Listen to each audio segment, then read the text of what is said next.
je suis sur le mensuel avec Morgane.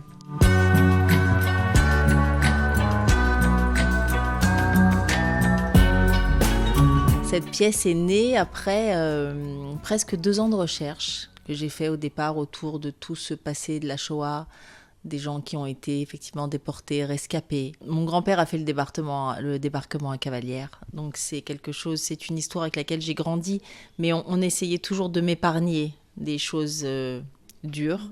Donc je crois que j'ai attendu de devenir un peu plus grande pour chercher un peu tout ça et pour se rendre compte que malgré tout, même moi, j'ai grandi avec des poids de souffrance, de silence, de non-dit, d'horreur cachée. Et j'ai commencé à chercher, moi déjà à 17-18 ans, et puis après, la vie a quand même continué, je suis devenue auteure, et j'avais très envie d'écrire quelque chose sur les suites, surtout les conséquences d'avoir vécu des choses qui étaient aussi compliquées. Et en tombant sur un documentaire un soir, sur la 2e génération, j'ai vu 2 enfants de nazis, et 2 enfants de résistants témoigner ensemble.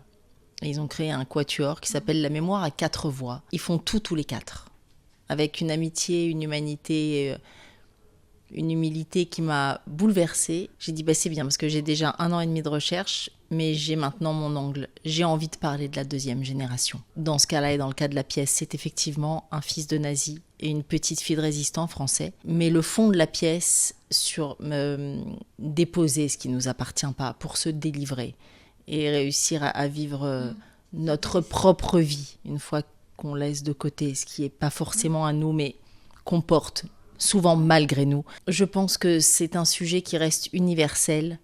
Et si on peut aider un tout petit peu des gens à se libérer et à ne pas porter les rancœurs, les colères, les avis, des gens qui sont parfois plus là aussi, je pense que c'est une jolie libération. En tout cas, c'est le sens de la pièce Délivrez-nous. À un moment, il faut avoir le courage de déposer tout ça et de s'en libérer. Quand on arrive enfin à le déposer, on se délivre. D'où le titre de cette pièce Délivrez-nous.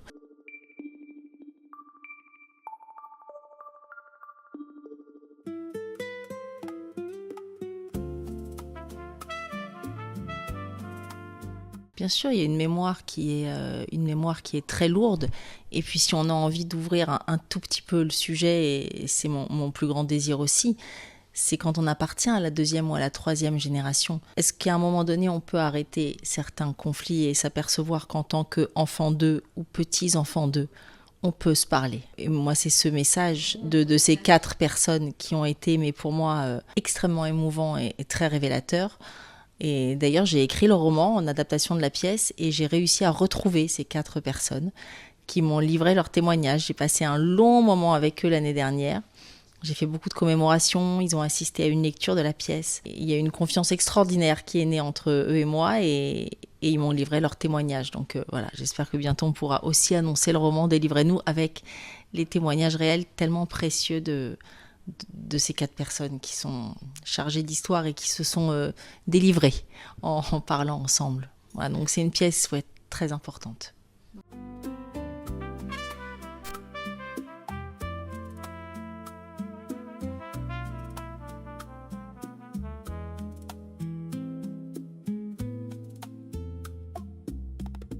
L'écriture de cette pièce a été fulgurante, mais c'est une écriture qui a été profonde et intense, assez dense. Le rôle masculin, Ludo, a été écrit pour David Brécourt. On a travaillé ensemble sur une autre pièce, il m'a mise en scène dans une autre pièce dans laquelle j'ai joué.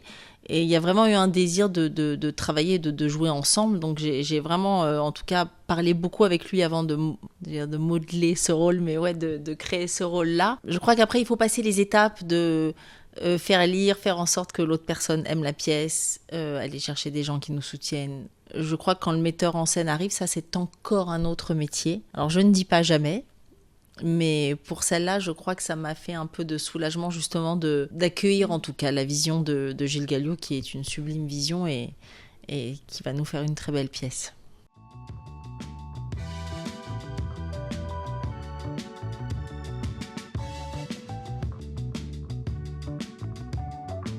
C'est une pièce à 2, il y a très peu de répit. Il y a une envie de bien faire pour le partenaire, une envie de bien faire pour le metteur en scène, une envie de rendre ce projet qui est particulièrement important pour moi, d'en faire quelque chose le plus magnifique possible et le plus vrai, surtout où on comprend bien ce message qui est extrêmement profond.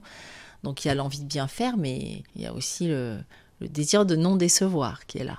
Le trac va pas tarder maintenant.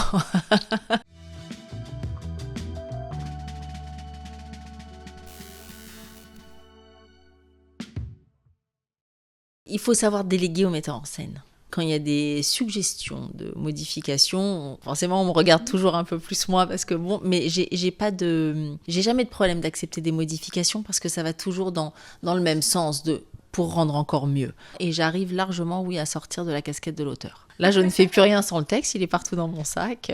C'est le matin, c'est le soir, c'est tout le temps. C'est avec David, on travaille, même les jours où on ne répète pas, on travaille le texte. Oui, j'arrive complètement à me sortir de la casquette de l'auteur.